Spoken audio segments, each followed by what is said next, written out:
So in front of you, you should have a flour in a pint container. You should have a ricotta in a pint container. You should have 1 egg, a fork, and a butter knife, and then also a small cup for flour dusting.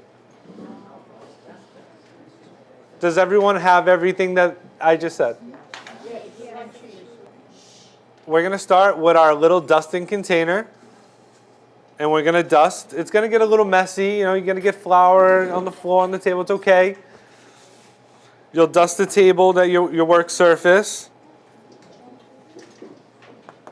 Save a little of the flour. Don't use it all. But if you do, I have more if you need it.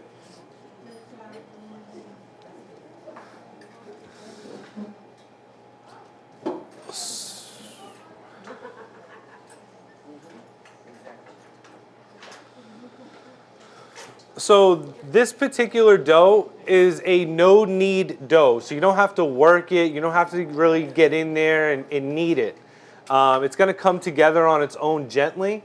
And then you'll be able to form your dough ball. Okay, so we'll start after your dusting. We'll empty out our ricotta container. And we're just going to plop it right down.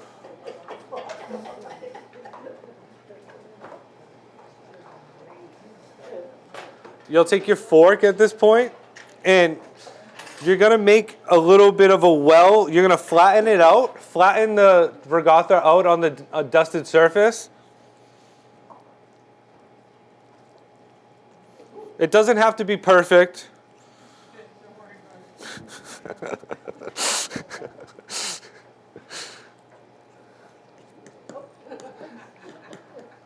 All right. So once you have a flat surface, not super flat, you want it to have a little bit, about 1 inch off the table or so. You're going to crack your egg. You could either crack it on the table, or you could crack it with the fork. And that's going to go right in the center of the little well that you made inside the ricotta.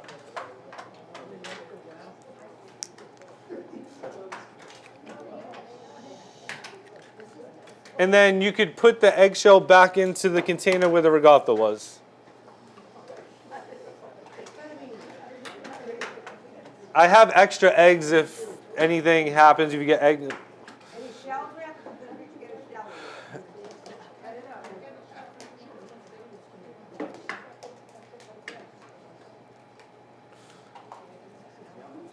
And once everyone completes this step, I'll move forward. So this recipe originates from Tuscany. This is more of a northern recipe from Tuscany, where potatoes really aren't so much sourced there. So they use ricotta cheese, mainly sheep's milk cheese. But today we're using a cow's milk cheese. It's a whole milk ricotta cheese. You have a pasture-raised egg. And then we also have King Arthur non-brominated, non-bleached flour. So we're using the best quality ingredients for the most simplest pasta, because when you cook this at home, you're going to be able to taste each ingredient on its own in a nice sauce. I will send you home today with a container of tomato sauce, but please feel free. You could use any sauce with this recipe that's on the lighter side. Not more so like a cream-based sauce, more of like a little butter sauce or a light tomato sauce.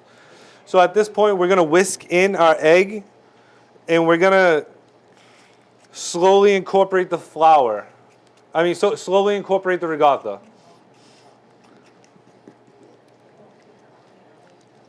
Chef, can you scramble that egg before you put it into the ricotta? Yes.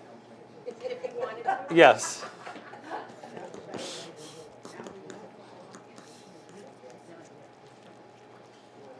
So as the egg is incorporated, it's going to get incorporated more as you add the flour as well. So at this point, we're going to take our pint container of flour, and you're going to incorporate it little by little. So you'll dust the top until you'll see everything covered.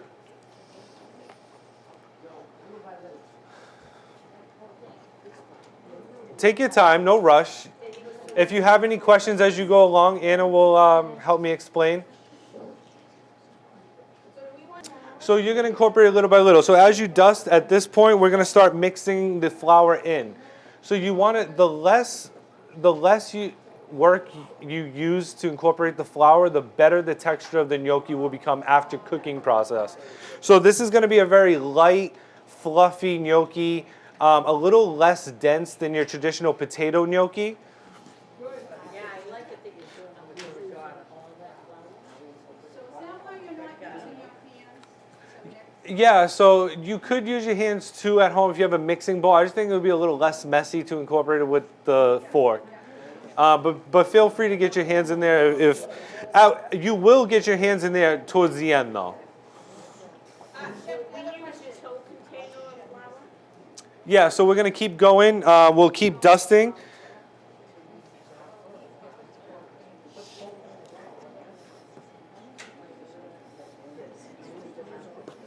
So as your dough starts to look shaggy, as your dough starts to look a little shaggy, almost like you're about to start making a biscuit dough or a pie dough, you're going to start to work it in with your hands.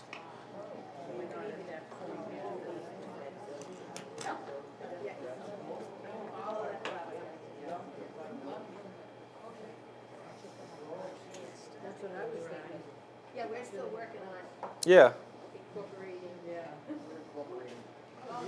incorporating. You could definitely use your hands too if you feel like you want to get your hands in. I did leave some towels on the table for you to wipe your hands after. I have extra gloves here as well. So how would it come out okay with an all-purpose flour? So this is an all-purpose flour. So this is an all-purpose flour. Could you use pasta flour for it? Pasta flour, 00 flour would be good if you're using a different type of shape. What about semolina? Semolina pasta you wouldn't use with ricotta because of the grainy texture. Okay.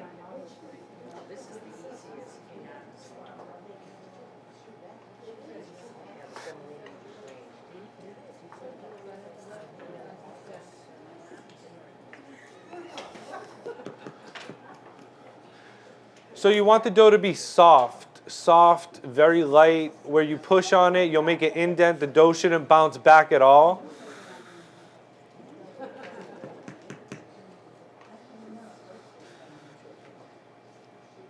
How many people? Is this the first time that you've made pasta? Yeah. Okay.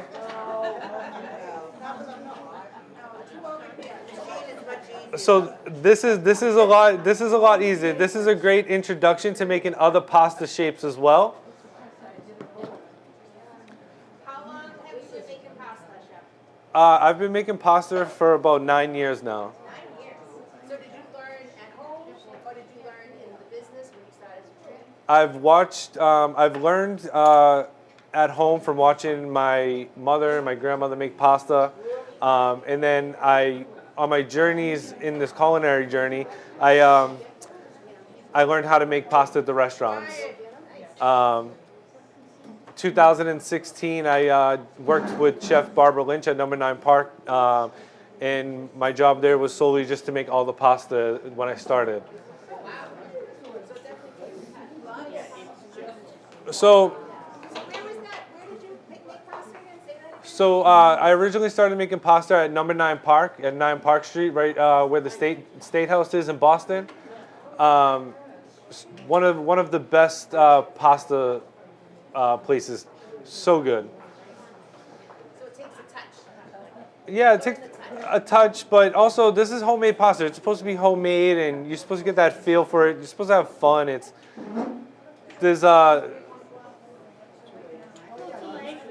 So at this point, ladies, at this point, we should use our hands.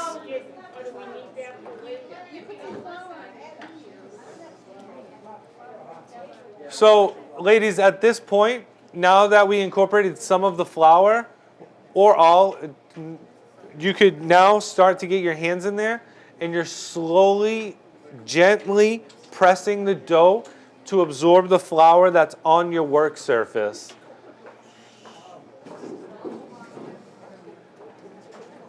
So you'll use it as you need it. As your dough ball comes together, you should be able to. The dough should be pliable, definitely shaggy. So for instance, here's my dough ball here, where it's not really sticking to my hands. So you could leave the dough balls in the fridge for up to 3 days. If you're not going to use it within 3 days, you could freeze it and just make sure you pull it out a day before you're going to use it.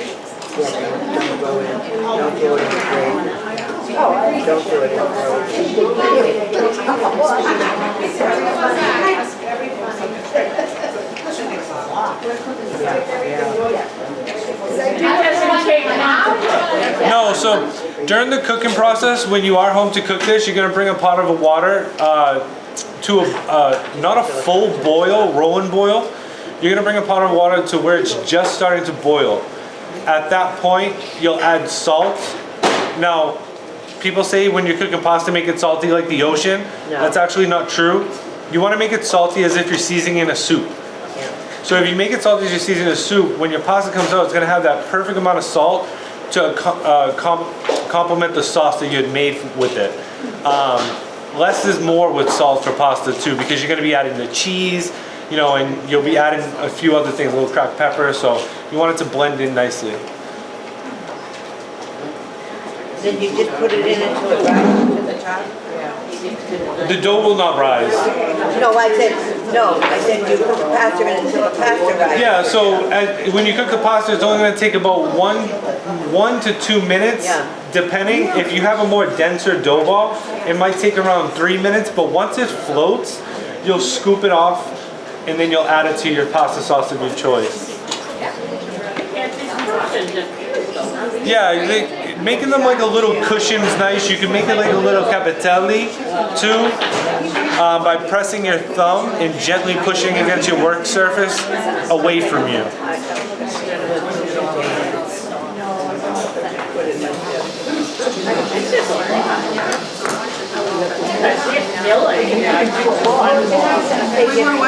I know, we're just fascinated.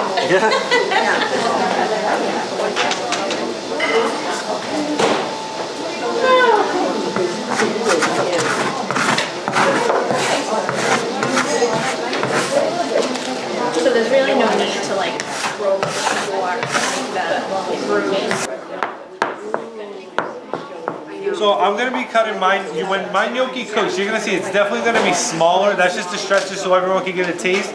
But the way everyone is doing it is perfect. You guys are doing a great job, everybody. Pasta making is messy.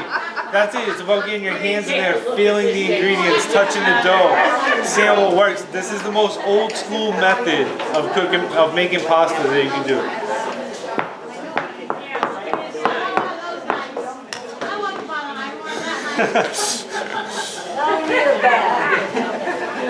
Yeah, perfect.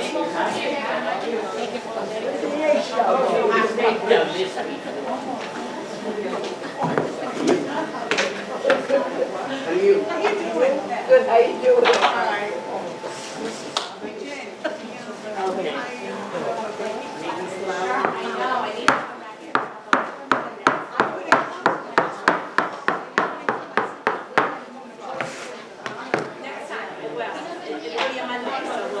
I would use the butter knife too, but I'm just trying to get this done fast so everyone can taste it sooner.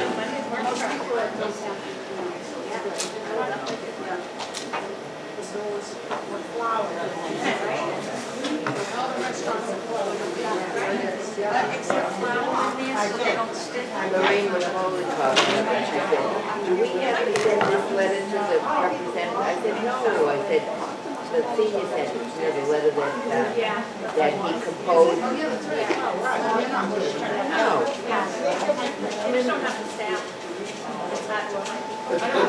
Does anyone have any questions?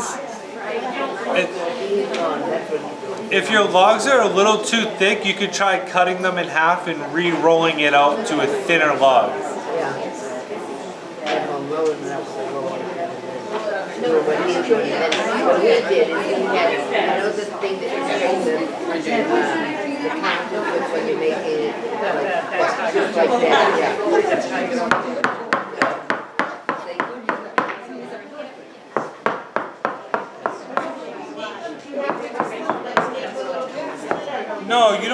have to. You can leave them just to look like a little diamond or a little pillow cushion.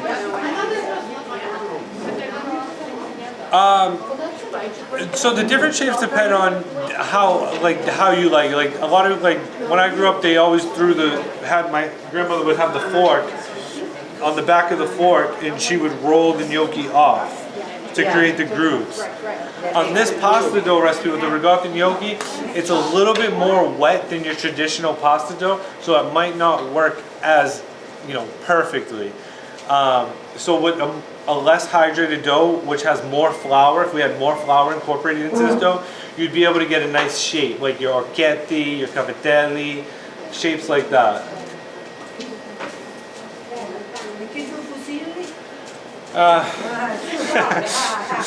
The next class, maybe we'll make fusilli.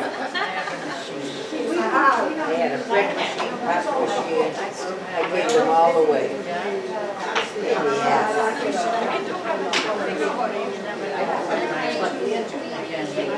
Yeah, that's what I do.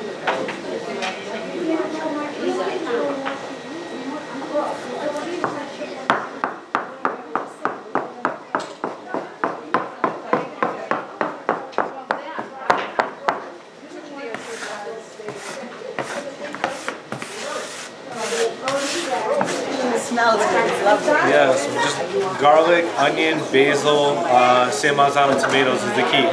You can add a little sugar if you want to balance out the acidity, but the beauty of San Marzano is to have that little acid, the little bite. You're not going to get agitated, you're not going to get heartburn. The basil mellows it out. So do you leave your onions and garlic in your marinara? Yeah, for a marinara sauce like this, if I'm just doing like a simple tomato sauce where I'm pouring over like a piece of fish or something, I'll make sure it's the garlic smashed, cooked in olive oil, taken out, and then flavored. Okay. I remember when my mother, when I was younger, my mother would make it. She would saute the onions and garlic, and then she would take them all out. Yeah, just to leave infuse the the oil. Yes, exactly. And I thought that was great for me because then I would toast some bread and eat it. Of course. I wish I had bread right now to eat this. Everyone at the Senior Center was nice enough to set up the recipe cards, bags, and everything for you to take home. Your gnocchi you made, the Parmesan cheese, and then the tomato sauce recipe is in there. It's called a basic tomato sauce. It's just your onion, your garlic, San Marzano tomatoes. Everything's based off a 28-ounce can, which you would find in the store. Extra virgin olive oil. You always want to start with the best. I mean, Revere, we all know. We all use Filippo Berry, all right? I mean, 90% of us do at least.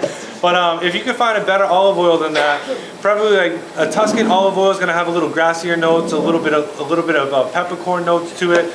A great place to try new olive oils too is like if you ever get to Italy, or if you go to like a specialty market like Wegmans or Whole Foods, you can try different olive oils like Lucchini brand. It seems to be real good. So it's always starting with a good product. Is your end result always going to finish great? So this is as basic as it gets. Simple in Italian cooking. Simple, best quality ingredients is all you need, and a lot of love.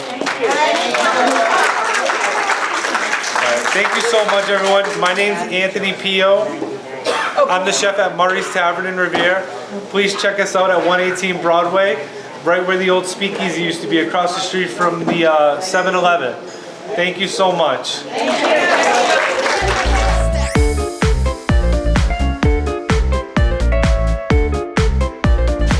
All right, so here I have grana padano. This isn't Parmesan. I gave you guys the good stuff. This is a nice cheese just to grate. It's a little less expensive than Parmesan. You don't mind using a lot. Still comes from Italy, but it's not from the Parma region of Italy. And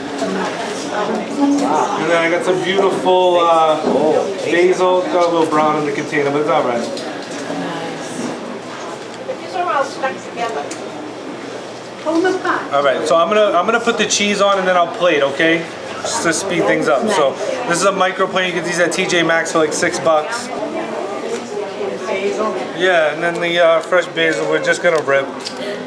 So you'll get nice freshness of basil. Mama's, just like Mama's. Yeah, you'll get some nice fresh basil with each bite. A little stir. I only have about 1.5 pounds of pasta here, so Yeah. It'll be worth the taste because you're gonna taste this when you go home anyway.